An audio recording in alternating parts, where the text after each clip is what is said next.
Vous informer, c'est notre devoir, mesdames, messieurs. Bienvenue à suivre ces journaux sur la télévision ECA, dont voici les principales articulations. Tragédie sur la route nationale numéro 2, un mort et des blessés grièvement dans un accident de circulation.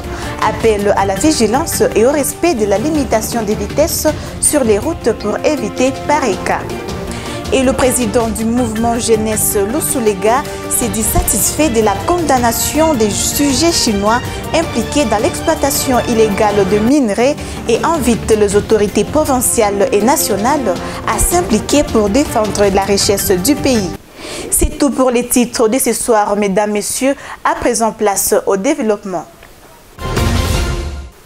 Commençons ce journal par cette tragédie qui a frappé la communauté des Mugogo où une personne morte et des autres grièvement blessés. C'est le bilan d'un accident de circulation routière survenu dans l'après-midi de ce mercredi 15 janvier 2025 sur la route nationale numéro 2, tronçon Kamituga-Bukavu.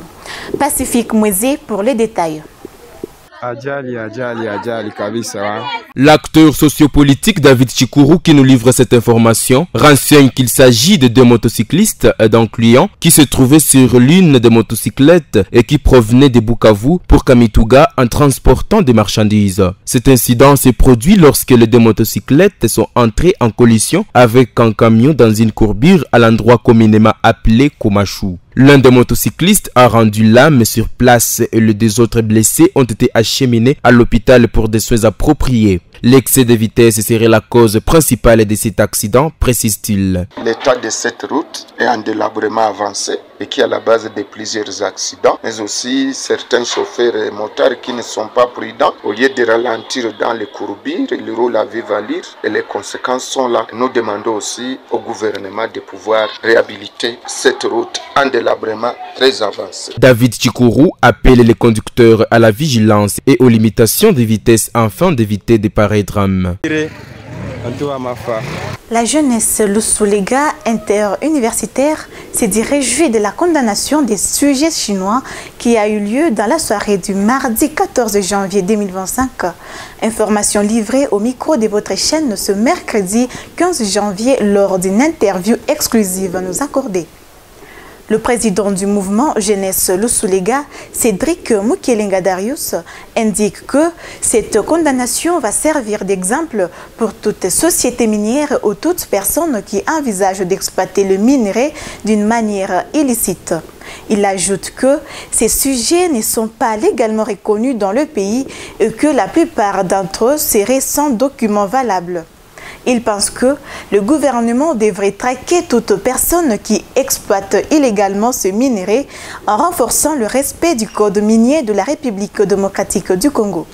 Mukelenga Darius invite par ailleurs les autorités politico-administratives à s'impliquer pour éviter ce genre de situations qui mettent en danger l'économie du pays. Suivez. Et quand le gouvernement procède de cette façon-là, il ne faut pas se limiter à ces seuls sujets chinois. Il faut que le gouvernement aille loin pour traquer d'autres sociétés qui exploitent les minerais d'une manière illicite dans la province du Sud-Kivu. Toute société minière qui exploite les minerais d'une manière illicite dans l'espace légal, qu'on puisse les évacuer, qu'ils ne puissent pas exploiter ces minerais-là. Parce que toute société qui doit exploiter les minerais dans la République démocratique du Congo doit respecter les codes miniers. Et le code minier, c'est une loi de la République démocratique du Congo qui doit être respectée à la lettre. Et lorsque les sociétés minières aillent exploiter les minerais dans l'espace légal sans respecter les codes miniers, ça c'est une façon de cracher sur la population qui ne cesse d'être méprisée dans la République démocratique du Congo. Et nous lançons cri d'alarme aux autorités politico-administratives de s'impliquer d'une manière adéquate à cette situation-là qui peut amener à des risques, à des sujets étrangers parce qu'il peut y avoir même des cas de violence à ce sujet-là, il peut y avoir même des cas de mort à ce sujet-là, mais lorsque les autorités s'impliquent, ça peut donner une solution à résoudre ces problèmes. Rappelons que la condamnation de ces sujets chinois a eu lieu le mardi 14 janvier 2025, où ces derniers ont été condamnés à 7 ans de prison ferme avec une amende de 600 000 $ américains. À noter qu'après la condamnation des 3 sujets chinois à 7 ans de servitude pénale, 10 autres sujets chinois de la société BM Consulting Business sont devant la barre au tribunal des grandes instances de Bukavu depuis ce mercredi 15 janvier 2025. Ils sont poursuivis pour plusieurs infractions dans l'exploitation illicite de minerais à Kitutu dans le territoire de Mwenga au Sud Kivu. Et le député provinciaux et conseillers communaux de la ville de Bukavu, tous édifiés ce lundi 15 janvier 2025 en matière de la gestion de la chose publique, en les éclairant sur les rôles qu'ils sont appelés à jouer dans la communauté. Une œuvre de American Species Spot Elections, Programming et DRC Aid organisée dans le cadre de l'engagement en faveur de la bonne gouvernance et de la participation citoyenne. Reportage Myriam Moufano. Conseillers communaux, députés provinciaux, différentes structures de jeunes et acteurs de la société civile ont rehaussé de leur présence à cette activité qui s'est axée sur le renforcement de l'engagement civique avec comme objectif de mieux informer les élus sur leurs responsabilités et d'améliorer l'interaction entre leurs représentants politiques et leurs électeurs. La loi est très claire par rapport aux attributions du Conseil. Qu'est-ce qu'on doit faire et qu'est-ce qu'on ne doit pas faire. C'est la raison pour laquelle je vais essayer un peu de vous briefer des attributions du Conseil communal. Et tout en espérant que, au sortir de ces échanges, vous pourrez aussi apporter juste une toute petite lumière à côté ou dans votre entourage les plus proches, pour que de plus en plus il y ait maintenant une bonne compréhension du rôle du conseiller communal. L'un des moments forts de cette activité a été marqué par les jeux de questions-réponses entre le participant et les intervenants.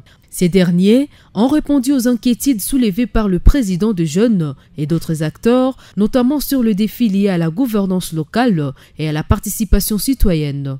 Donc, nous avons ces devoirs. Il y a triple attribution. La première, c'est celle de la représentation. Donc, nous sommes à l'Assemblée provinciale pour représenter la population. L'autre mandat que nous avons, c'est le mandat du contrôle. Nous venons pour contrôler l'exécutif. La troisième attribution que nous avons, le troisième mandat, c'est celui de légiférer. Au niveau de la province, nous devons légiférer par ce qu'on appelle édit. Les participants ont salué cette initiative de DRC Aid, soulignant qu'elle constitue une opportunité importante pour améliorer la compréhension du rôle des élus et renforcer les liens entre la population et leurs représentants politiques. Serment et liberté, que nous léguons à notre postérité pour toujours.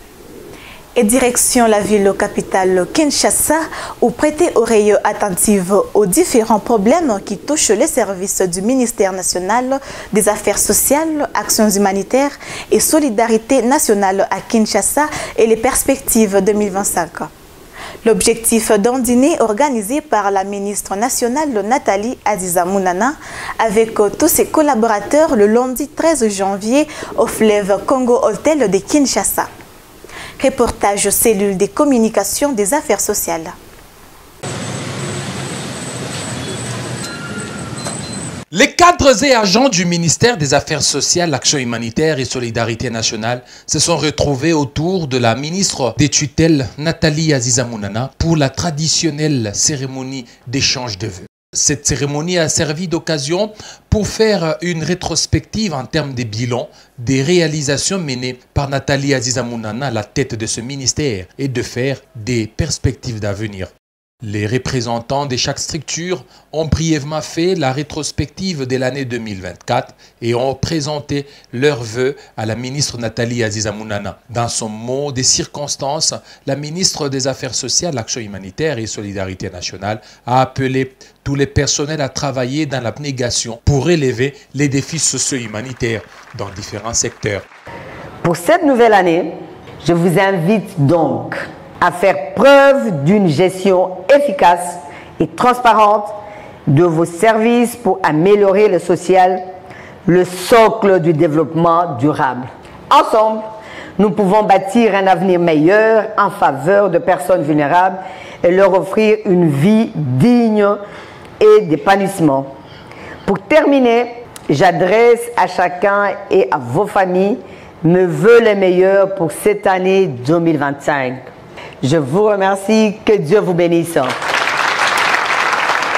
Ça n'est suivi l'étape des témoignages et de la décoration de Nathalie Aziza-Mounana par les agents des corps des assistants sociaux de la RDC pour toutes ces actions sur terrain. Au nom du corps des assistants sociaux de la RDC, nous venons en ce jour d'échange de vœux pour décorer notre maman. C'est un symbole des gens qui veulent le bien-être de la population vulnérable. Que le Seigneur vous bénisse tout au long de votre mandat.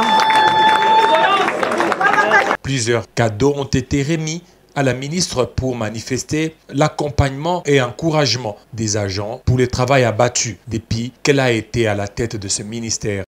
Je tiens à vous présenter au nom de notre cabinet nos vœux les plus sincères, les vœux les plus précieux de notre cœur. J'ai dit. Merci. Dans l'ambiance, un dîner copieux a été offert par Nathalie Aziza-Mounana et c'est par une photo protocolaire que s'est clôturée la cérémonie.